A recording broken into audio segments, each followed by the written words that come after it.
Computer design करना है तो आप उसको पहले विजुलाइज करोगे कि क्या क्या क्या ऑपरेशन परफॉर्म करेंगे, क्या इनपुट लेंगे, कैसे आउटपुट होना चाहिए। सिमिलरली इन सॉफ्टवेयर इंजीनियरिंग जो हम करते हैं, पहले उसको क्या करेंगे, visualize. Visualize is nothing but क्या करना है, एनालाइज करना है। एनालाइज करेंगे,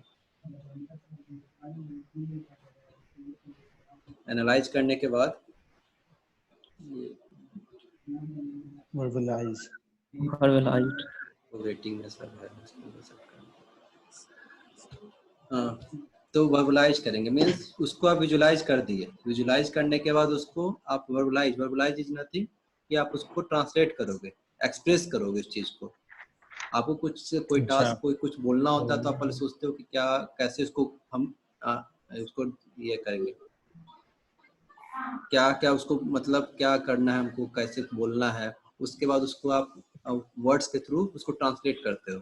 सिमिलरली यहाँ पे आपको करना है कि आप कोई भी प्रॉब्लम को पहले उसको सॉल्यूशन डिजाइन करोगे। सॉल्यूशन डिजाइन करने के बाद उस सॉल्यूशन को उसको ट्रांसफर करोगे ताकि वो सॉल्यूशन परफॉर्म हो सके, एक्चुअल में एग्जीक्यूट हो सके।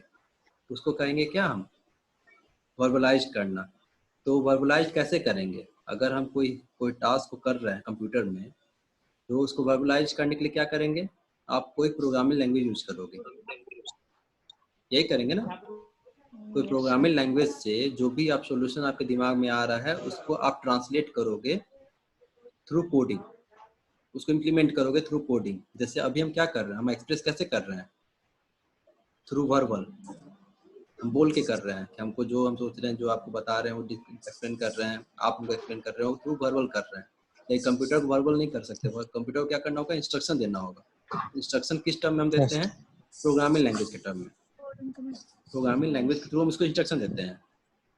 कैट इज सिंटैक्स सिमेंटिक, हम आगे देखेंगे कैसे क्या करते हैं। तो हमारा क्या होना, हमारा मोटो क्या होता है कि जो हम वर्बलाइज चीज को कर रहे हैं, जिसको विजुलाइज किया गया है, तो उसका जो मैपिंग हो उसमें एरर कम से कम हो।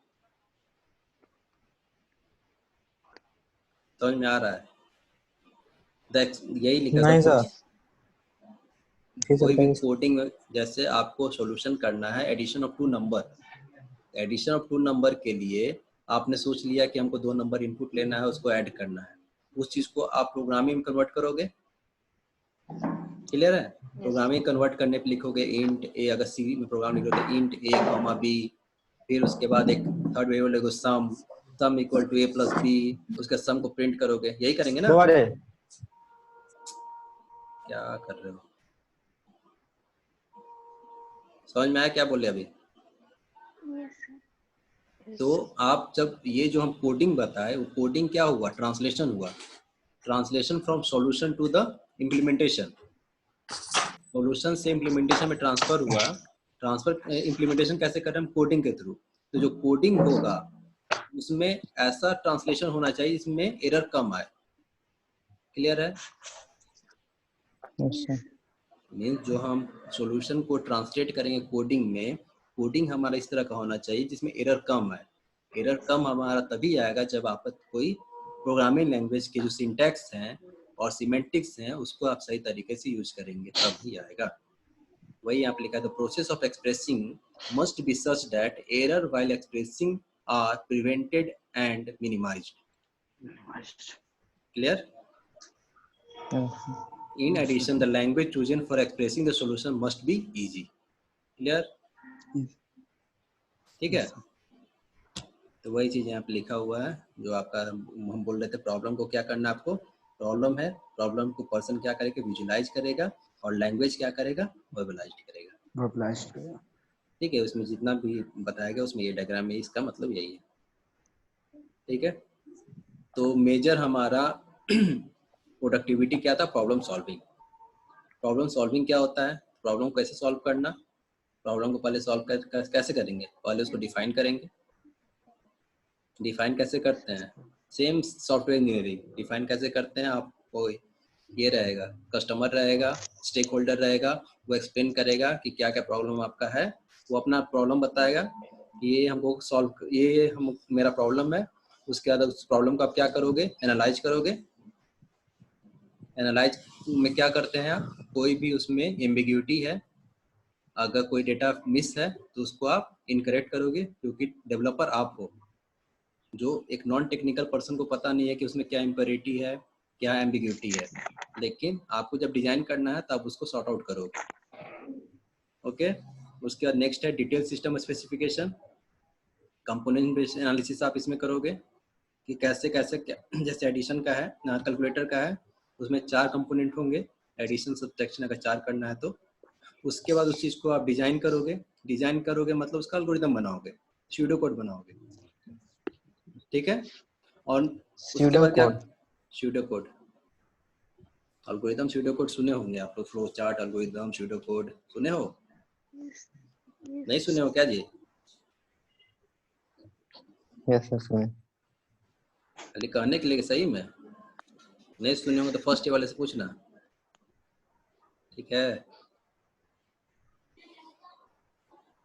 स्यूडो कोड क्या होता है, कोई बताओगे स्यूडो कोड क्या होता है? स्यूडो मतलब सर तो वो होता है ना जो मतलब दिखे नहीं, वो होता है सर। स्यूडो कोड मतलब वो एल्गोरिदम बनाते हैं ना। अच्छा ये बताओ, कैसे कैसे। एक चीज बताओ, फ्लो चार्ट होता है, एल्गोरिदम होता है, स्यूडो कोड होता है और प्रोग्राम का कोडिंग होता है। स्यूडो कोड कहाँ पे लाई करेगा, किसके बीच में? सर एल्गोरिदम से पहले, फ्लो चार्ट के बाद।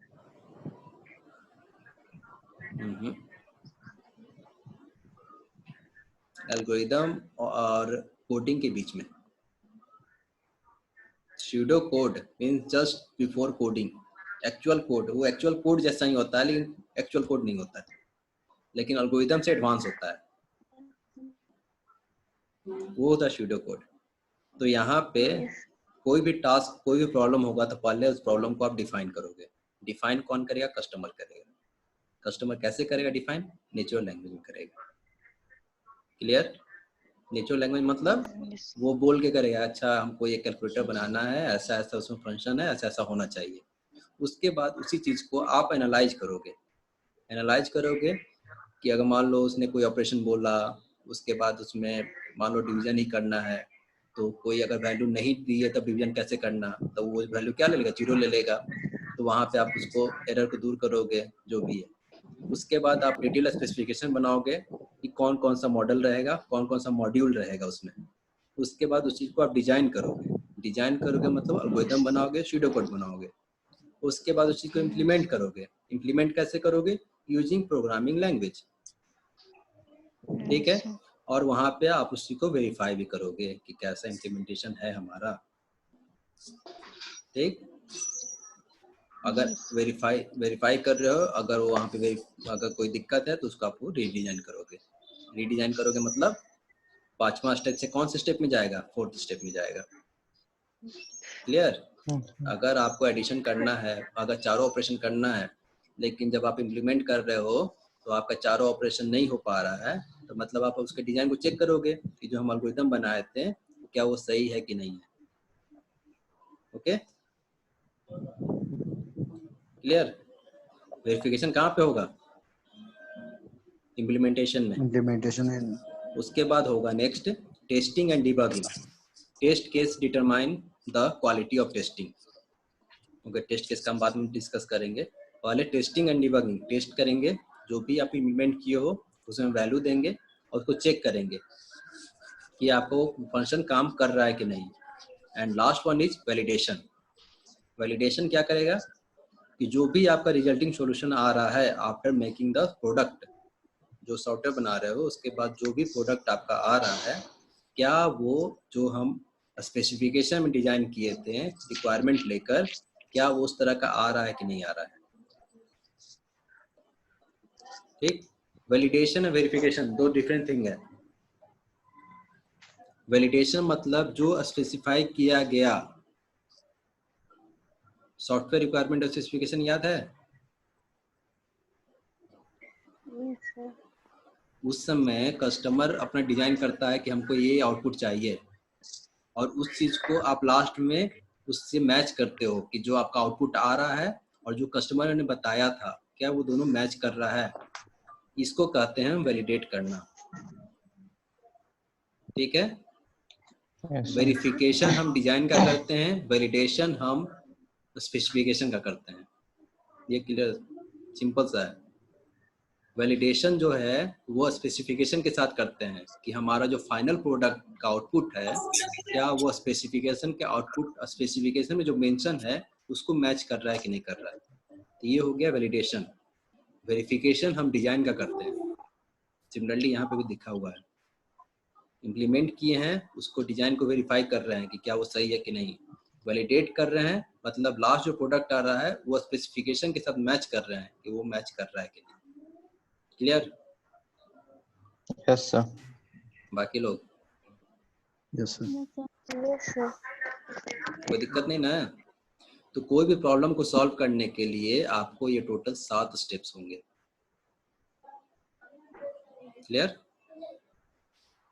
Yes sir. जी सर।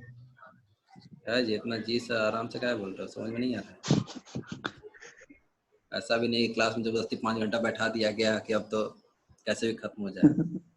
अभी तो बड़ा बढ़िया है, जब मन हुआ तब मीटिंग से बाहर हो गए, मोबाइल छोड़ दिए कहीं रख दिए। नहीं सर, ऐसा नहीं है। ठीक है, करो ना, हमको क्या जा रहा है। चलो ठीक, क्लियर है? इसमें प्रॉब्लम सॉल्विंग के 7 स्टेप्स, और डिटेल में पढ़ना होगा तो Yes, बुक में sir. पढ़ लेना। हम सारा मटेरियल क्लासरूम में शेयर कर दिए, गूगल क्लासरूम में बुक भी अवेलेबल है उस पर, और नोट्स भी अवेलेबल है उस पर, देख लेना। उस पर कोई डाउट होगा उसका हम अगले कभी भी जब भी दिक्कत होगा डिस्कस कर लेंगे। Yes. जी। तो एक गुड प्रोग्राम, चलो यही ठीक है। तो इसमें देखो ये मेरी भांजी का ड्राइंग है, कलर की है। तो इसमें क्या है कि आपका गुड प्रोग्राम कब कहलाएगा, तो ये आपका जो है टारगेट है, वो जब टारगेट मतलब क्वालिटी अचीव हो जाए, कॉस्ट अचीव हो जाए और टाइम अचीव हो जाए। मतलब लेस टाइम लगे, less cost means with in cost अगर कंप्लीट हो जाए और क्वालिटी उसका अच्छा रहे, तब वो क्या कहलाएगा, गुड प्रोग्राम कहलाएगा। Good program. ओके। उसके बाद हम मेन प्रोग्रामिंग पैराडिग्म, जो आपको क्वेश्चन पूछा है, तो उसके लिए हम लिखे नहीं है। तो यहाँ पे एक चीज़ और इस पॉइंट को हम लोग डिस्कस कर लें, उसके कैरेक्टरिस्टिक ऑफ गुड प्रोग्राम के साथ। कोडिंग के लिए 25% आपको टाइमिंग डिजर्व, मतलब एक फोकस जो है, एफर्ट जो बात करें हम, कोडिंग के लिए 25% रहेगा। डॉक्यूमेंटेशन के लिए 5%, डिजाइन के लिए 35% एंड डिबगिंग के लिए 35%। हाँ, एक चीज़ और हम बताना भूल गए, यहाँ पे टेस्ट केस की बात की गई है। कोई भी प्रोडक्ट का क्वालिटी डिपेंड करेगा कि उसका टेस्ट कैसा किया गया है। मतलब उसमें कैसे कैसे टेस्ट किए गए हैं। मान लो कि आप एक मैकेनिकल का या सिविल का एग्जांपल ले लें, कोई भी अगर मान लो कि घर का बात किया जाए या कोई एक ईंट का ही बात किया जाए, तो वो मजबूत है, कैसे टेस्ट करेंगे, कैसे कहेंगे कि वो मजबूत है, तो उसको टेस्ट करेंगे, तोड़ के देखेंगे। Yes sir. तो उसमें एक लिमिट तक ही तोड़ के देखेंगे, ऐसा नहीं कि वो टूटेगा ही नहीं, लेकिन लिमिट Yes, तक sir. देखेंगे कि इतना तक वो टूट रहा है कि नहीं टूट रहा है। सिमिलरली कोई भी सॉफ्टवेयर प्रोडक्ट जब आप बनाते हैं तो उसके लिए भी आपको डिफाइन करना होता है कि कैसा उस पर टेस्ट करेंगे कि वो सॉफ्टवेयर प्रोडक्ट उसमें काम करेगा। जनरली टेस्ट जो होता है वो सक्सेस के लिए टेस्ट नहीं होता है, कोई भी टेस्ट होता है उसके फेलियर के लिए टेस्ट किया जाता है। समझ में आया? कोई भी टेस्ट फेलियर के लिए टेस्ट किया जाता है, सक्सेस के लिए नहीं। Yes, sir. उसके लिए टेस्ट केस ऐसे डिजाइन किए जाते हैं कि जहाँ पे वो फेल होगा, और उस फेल हो रहे टेस्ट केस पे अगर वो पास हो गया तब समझ आता है कि हाँ प्रोडक्ट वो सही है। सिमिलरली जैसे आप ईंट के लिए बोले कि वो मजबूत है, तो आप एक कांस्टेंट लेके चलोगे कि इतना तक लोड ले लेना चाहिए, तो उतना लोड आप पहली बार में ही दे दोगे। कोई भी टेस्ट को बार बार करने से क्या मतलब है कि बार धीरे से वो जो भी है। तो टेस्ट में जनरली हम उसको फेल केस को चेक करते हैं कि कहाँ पे फेल होगा। तो वो टेस्ट केस जो है आपका, ये जो टर्म दिख रहा है टेस्ट केस, ये सॉफ्टवेयर इंजीनियरिंग में टेस्ट केस कंप्लीट पढ़ना है, एक यूनिट है इसके लिए। तो हम देखेंगे आगे। ओके। तो गुड प्रोग्रामिंग सॉल्विंग के लिए इतना टाइम एफर्ट आपको देना होता है, इससे ज़्यादा नहीं, इससे कम नहीं। ठीक है। 14-25%, डॉक्यूमेंटेशन 5%, डिजाइन 35%, डिबगिंग 35%। ओके, तो प्रोग्रामिंग पैराडिग्म अगर क्वेश्चन पूछता है आपके पेपर में तो बहुत ही सिंपल है। तो देखो सर वो प्रोग्रामिंग परसेंटेज टाइमिंग का था। एफर्ट का मान लो 100 घंटे लगते हैं या 100 पीएम लगता है, 100 आवर्स का हम कंसिडर करें तो 100 आवर्स में आप ऐसा नहीं है कि इम्प्लीमेंटेशन आप 70 आवर्स करते रहेंगे। आपको 100 आवर्स में 25 आवर्स ही कोडिंग करना है, 5 आवर्स आपको डॉक्यूमेंटेशन करना है, 35 आवर्स आपको डिजाइन करना है और 35 आवर्स उसको टेस्ट करना है, ऐसा है।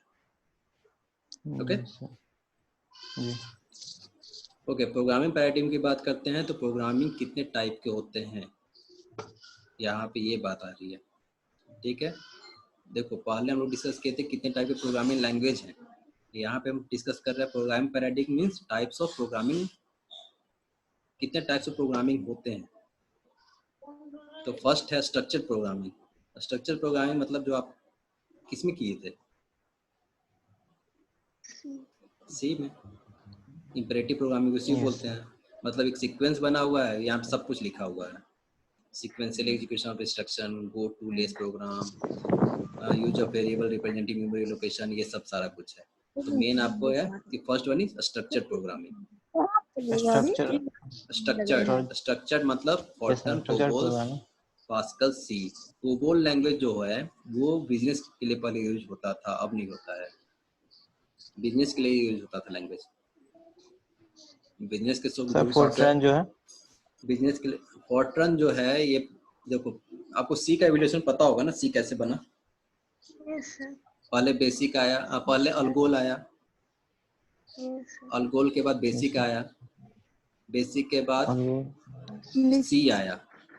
मतलब उसका जो वर्डिंग था अलगोल का ए, फिर बेसिक का बी, और उसके बाद उसी तरह आया सी।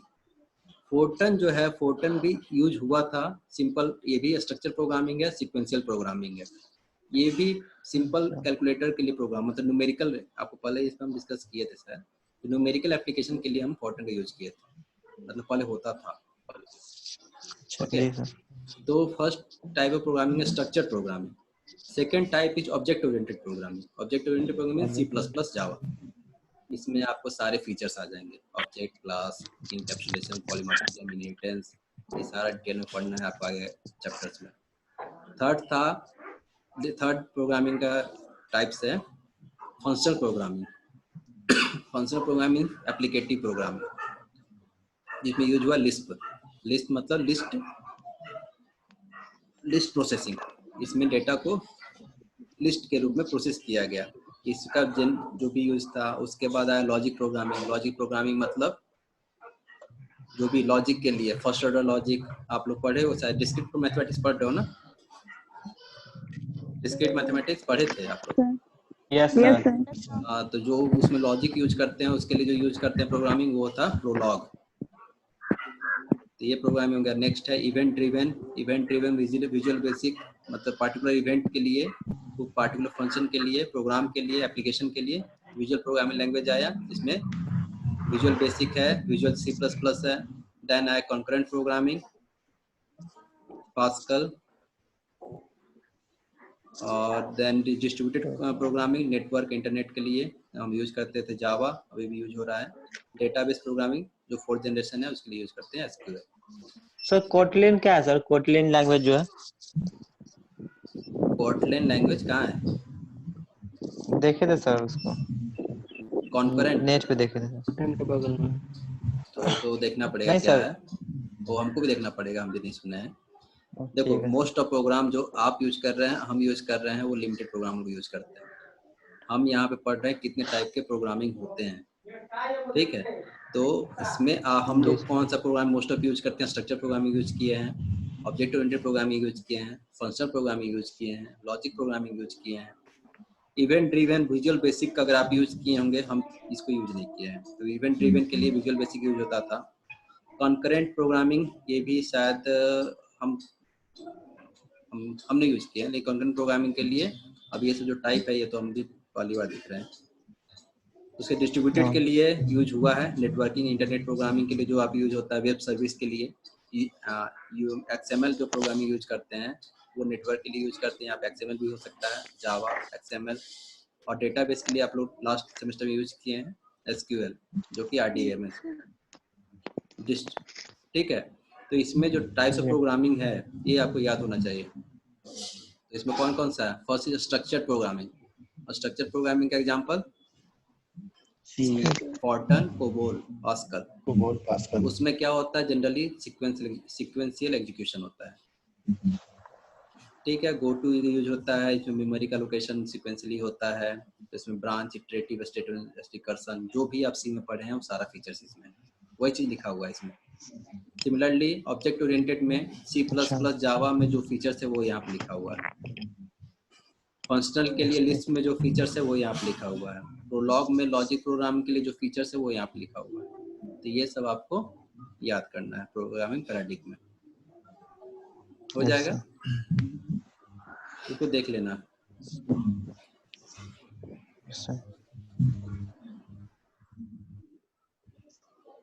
कोई डाउट है? No sir. पढ़ो पढ़ो, उसको पढ़ना पड़ेगा। इसमें जो भी फीचर्स हैं उसको हाईलाइट किया गया है इसमें।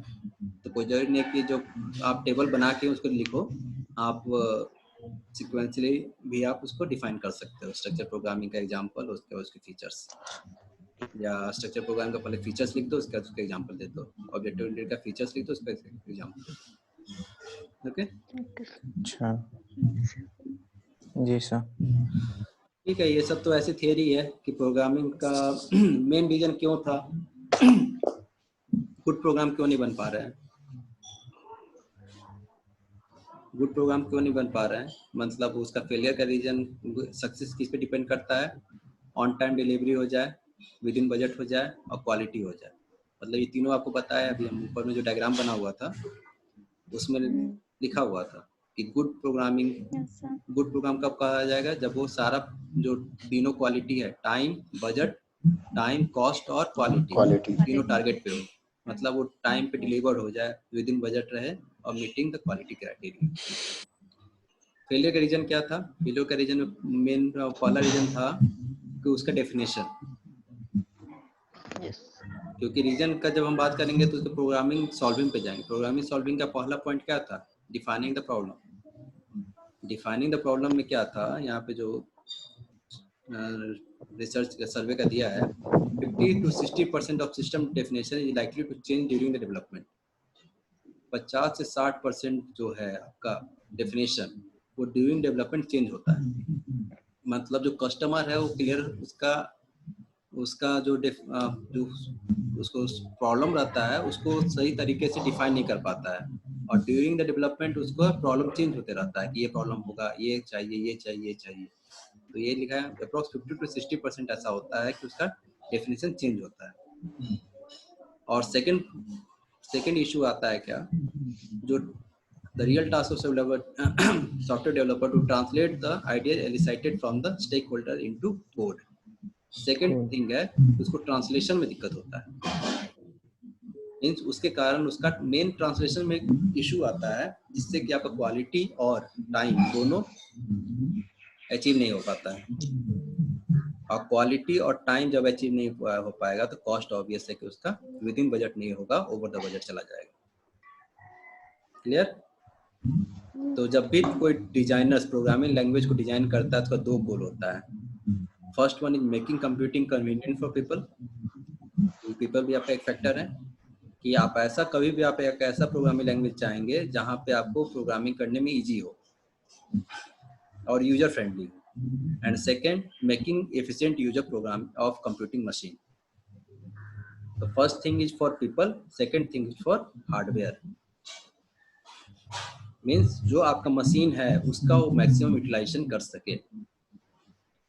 मतलब उसका अगर प्रोसेसर अगर हाई स्पीड का है तो उसके स्पीड के को मैच कर सके। अगर वो प्रोसेसर में जितना भी पावर का है उससे वो मैक्सिमम आउटपुट थ्रूपुट दिला सके। क्लियर है? ओके, तो अभी क्या क्या हम लोग डिस्कस किए स्टार्टिंग से, बताओ कोई।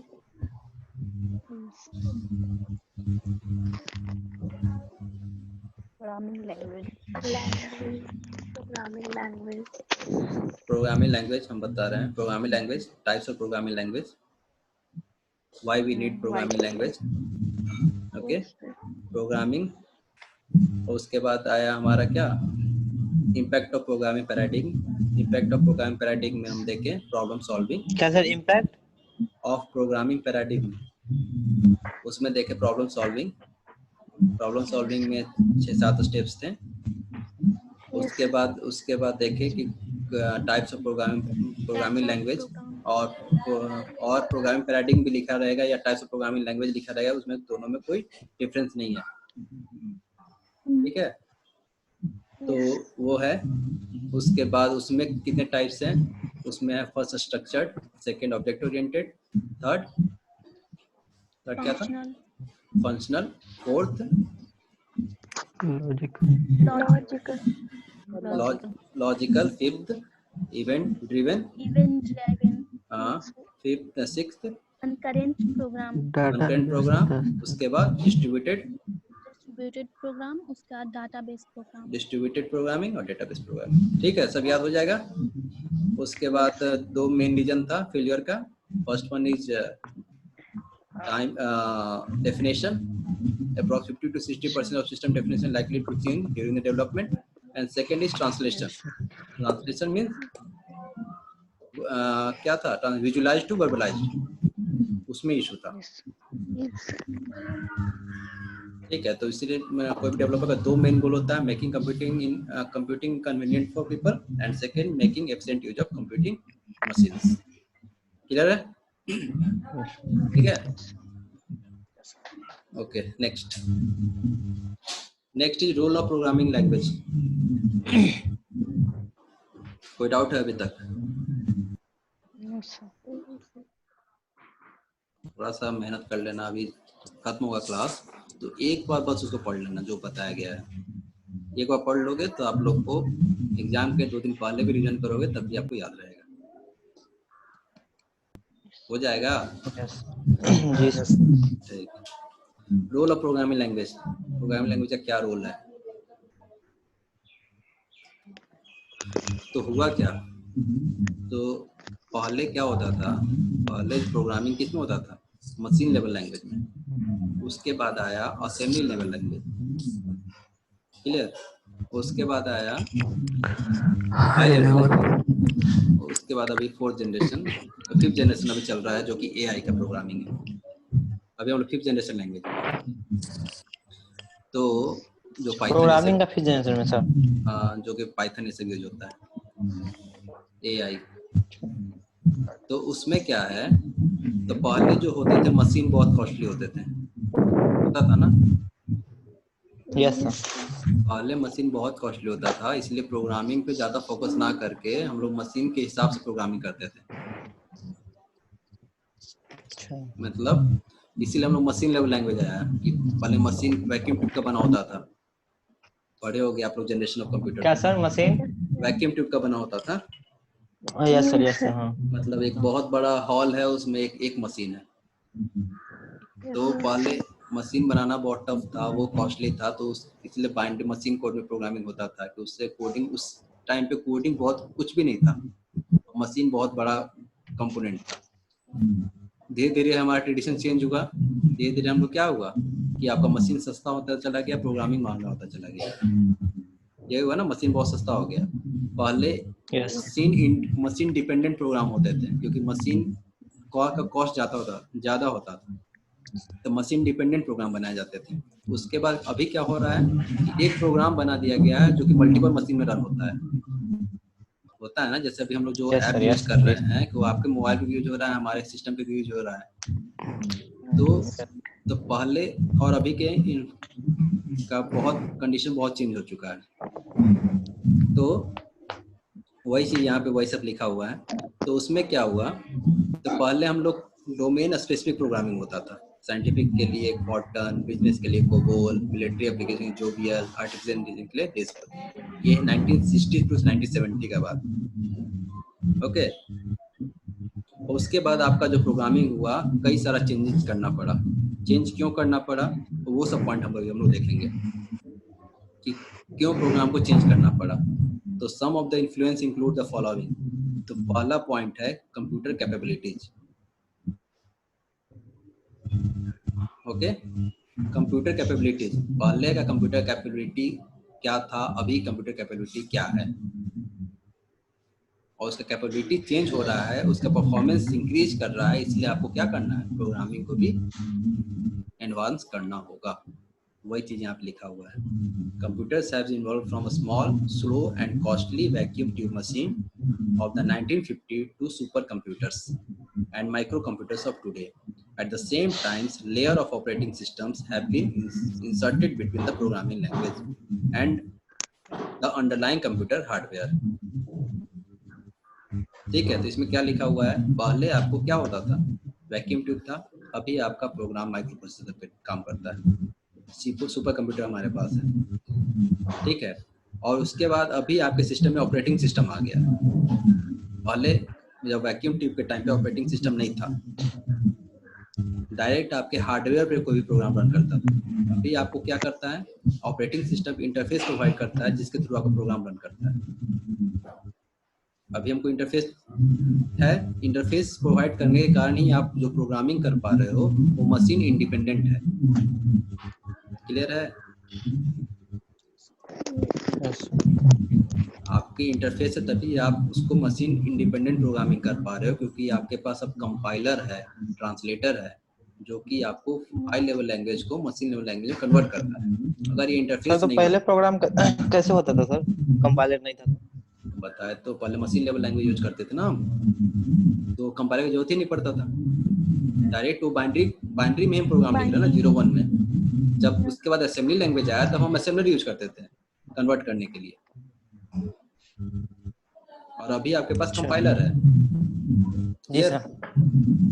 तो जैसे जैसे कंप्यूटर कैपेबिलिटी बढ़ा वैसे वैसे आपको program this factors have influenced both the structure and cost of features of high level language.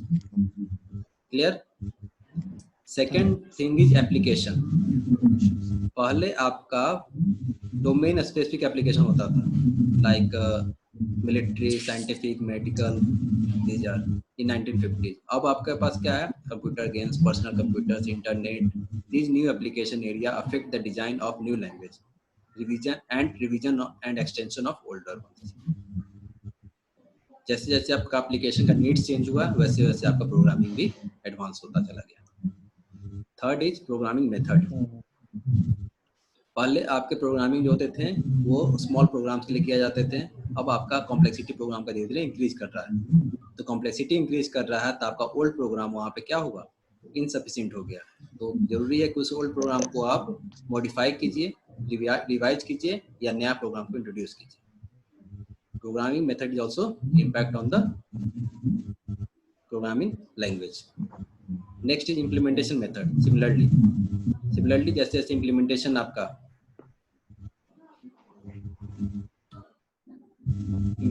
आपका इंक्रीज कर रहा है, उसी तरह चॉइस ऑफ फीचर्स इंक्लूड उसमें नया नया प्रोग्रामिंग लैंग्वेज होता गया। Next is theoretical study. Theoretical study means अभी आप लोग टीओसी पढ़ रहे हो या पढ़ लिए हो? अभी हो रहा है। अभी हो रहा है, कंपाइलर भी अभी हो रहा है, ऑटोमेटा, ये सब जो जिसे पढ़ना है। तो उन सब के आने से भी आपका प्रोग्रामिंग लैंग्वेज और एडवांस हो गया है। उसमें आप लोग ग्रामर पढ़ते हो, पढ़े हो ग्रामर, बीएनएफ पढ़े हो? ये सब हो चुका है ना। तो तीसरा यूनिट में आप लोग कोशिश करना फिर खुद से करने का, और हम उसको रिवाइज करेंगे जरूरत पड़ा तो। थर्ड यूनिट में आपको कुछ नहीं पढ़ना है, थर्ड यूनिट प्लस यही सब बीएनएफ ये सब पढ़ना है, ठीक है? सिक्स्थ है standardization. The need of standard that can be implemented easily on variety of computer system which allow programmer to translate from one computer to another computer has provided a strong influence on evolution of language design. Similarly जो अभी discuss कर रहे थे कि एक programme multiple system पे run करता है, ठीक है, मल्टीपल इंटरफेस उसको प्रोवाइड करता है, वो मशीन इंडिपेंडेंट है। तो उस जो जैसे जैसे स्टैंडर्डाइजेशन हुआ उस तरह से आपको प्रोग्रामिंग जो पुराना ओल्ड स्ट्रक्चर जो प्रोग्रामिंग का उसको एडवांस करना पड़ा। तो देयर आर टोटल 6 इन्फ्लुएंसेस जो कि प्रोग्रामिंग पे ये क्या रोल ऑफ प्रोग्रामिंग लैंग्वेज है ना, उसको इम्पैक्ट किए। तो पहला पॉइंट है computer capability, second one is role of programming language पूछा जाएगा तो उसके बारे में आपको डिस्कस करोगे क्या कि क्या क्या इन्फ्लुएंस किया है, computer capability, second application, third programming method, fourth implementation method, fifth theoretical studies, sixth standardization. Okay okay, next is characteristic और एट्रीब्यूट्स ऑफ गुड लैंग्वेज। क्या क्या कैरेक्टरिस्टिक्स हैं और क्या क्या एट्रीब्यूट्स हैं गुड लैंग्वेज के। जी सर। तो इसमें सेम है, first is clarity, simplicity and unity. It must be clear, simple and unit, means उसमें कई सारे प्रोग्राम का कॉम्बिनेशन, कई सारे फीचर्स होने चाहिए। तो वही सब इसमें लिखा हुआ है। एक काम करो, इसको आप लोग पहले रीड कर स्टडी कर लेना, उसके बाद हम डिस्कस करेंगे, या जरूरत पड़ेगा तब डिस्कस करेंगे। तो इसमें पहला कैरेक्टरिस्टिक क्या है, एट्रीब्यूट क्या होना चाहिए, क्लियर होना चाहिए, सिंपल होना चाहिए, यूनिटी होना चाहिए, मीन्स एक दूसरे को बाइंड करके रखे। नेक्स्ट चीज है ऑर्थोगोनैलिटी। ऑर्थोगोनैलिटी मीन्स क्या होता है, देखो यहाँ पे पढ़ते हैं। The orthogonality refers to the attribute of being able to combine various features of a language in all possible combination with each combination being meaningful. Orthogonality क्या होता है कि आप एक से ज्यादा कोई भी प्रोग्रामिंग के एक से ज्यादा फीचर्स को आप कंबाइन कर सको और जो भी कॉम्बिनेशन आएगा वो मीनिंगफुल रहे, उसको हम बोलेंगे ऑर्थोगोनैलिटी। समझ में आया? जैसे एग्जाम्पल, हाँ एग्जाम्पल यहाँ पे दिया हुआ है, कंसिडर करो। लो यस सर। किसका घर, आवाज बहुत आ रहा है। सर अंकित का हो रहा है सर, अंकित का, उसको बोलिए ना बंद करने के लिए, उस समय से हो रहा है। तो अंकित रख के चला गया क्या मोबाइल कहीं? बंद करो तो अंकित देखे होता है कि नहीं बंद। ठीक है, देखो हो गया बंद। तो यहाँ पे क्या है, जैसे एक से ज्यादा फीचर्स को आप कंबाइन करते हो और उस कॉम्बिनेशन भी मीनिंगफुल होना चाहिए, उसको हम बोलेंगे फिर ऑन कर, ऑर्थोगोनैलिटी। अंकित बंद कर दो, तुम्हारा इधर से ही आ रहा है। चलो रिकनेक्ट हो फिर से।